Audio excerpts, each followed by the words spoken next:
সকাল সকাল উঠে চান টান সেরে একদম রান্নাঘরে ঢুকে গেছি। আর আজকে হচ্ছে রবিবার, আর তোমাদের দাদা ভাইয়ের আজকের হচ্ছে ছুটি। আর আজকে হচ্ছে আমার ছেলের আইবুড়ো ভাত, আর সোমবার হবে পৈতে।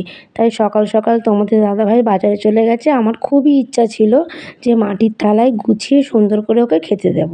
আর তোমাদের দাদা ভাই বলেছিল যে নতুন কাঁসার থালা আছে, ওকে কাঁসার থালায় খেতে দাও। আমি বলেছি না, কাঁসার থালায় তো সবাই দেয়, আমি মাটির থালায় দেবো, আমার ইচ্ছা এটা। হ্যালো বন্ধুরা, welcome back to my channel. আশা করি তোমরা ভালো আছো, সুস্থ আছো। আমি একদম বিন্দাস আছি, দেখেই তো বুঝতে পারছো।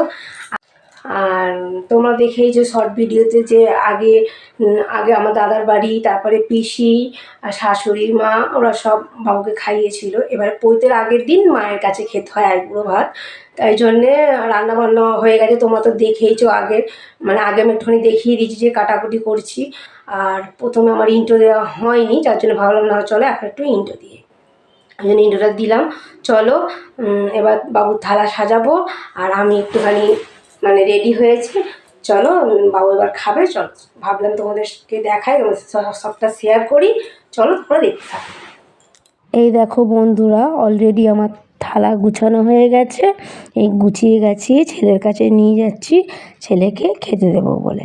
তারপরে ভাবলাম থালাটা একটু ডেকোরেশন করা যাক, তাই জন্য একটু ফুল দিয়ে সাজিয়ে দিলাম। আর হ্যাঁ, তোমরা আমাকে অনেকেই কমেন্ট করেছো যে ওর কি বিয়ে না পৈতে। পৈতেটা হচ্ছে বিয়েরই কিছু অনেক রকম নিয়ম থাকে। যাই হোক, ওই জন্যে বিয়ের মতন আগের দিন বিয়েতে যেমন আইবুড়ো ভাত খাওয়াতে হয়, পৈতেতেও হয়। যাই হোক, যারা জানো না বলেই দিলাম যেটা পৈতে, বিয়ে না। আর সেদিনকে মেনু কী ছিল? মেনু ছিল 9 রকমের ভাজা, ডাল, মাছের ঝাল, মাংস, 5 রকমের মিষ্টি আর দই। আর সব রকম অল্প অল্প খাবার নিয়ে আমরা সবাই মিলে বাবুকে একটু একটু করে খাইয়ে দিলাম। চলো। 2000 years later.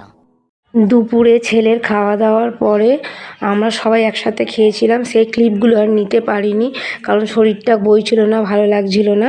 তারপরে সন্ধ্যার পর আমরা একটু বাজারে গেছিলাম, দশকর্মার দোকানে। পৈতের কী কী জিনিস লাগবে না লাগবে আমাদের এই অলরেডি নেওয়া হয়ে গেছে।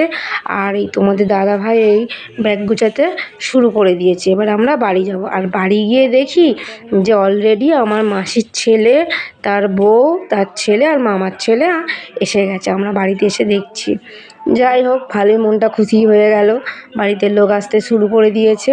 আর আজকেরও বাবুরও বিকেলে আইবুড়ো ভাত হবে। এই আমার মাসির ছেলেটা, আইবুড়ো ভাতটা কে খাওয়াবে? আমার কাকি শাশুড়ি। এই থালা, গ্লাস, বাটি আর এই নতুন গেঞ্জি বাবুর জন্যে এনেছে। আর এই বিরিয়ানি আর 5 রকমের মিষ্টি দিয়ে আমার কাকি শাশুড়ি দেবে। আর ইনি হচ্ছে আমার কাকিমা শাশুড়ি। ওই বাবুকে গুছিয়ে খেতে দিল। আর ওনার শরীর ভালো না, আর আগুনের সামনে বেশিক্ষণ ডাক্তার থাকতে বারণ করেছে, তাই জন্যে বাবুকে কিনে এনে আইবুড়ো ভাত খাওয়ালো। আর এই মিষ্টিগুলো আমার দেওর নিয়ে এসছে, কাকিমার ছেলে। যাই হোক, তারপরে কাকা কাকিমা, আমার দেওর খেতে বসে গেছে। আর মেনুতে ছিল লুচি, মিষ্টি আর মাংস। টাটা।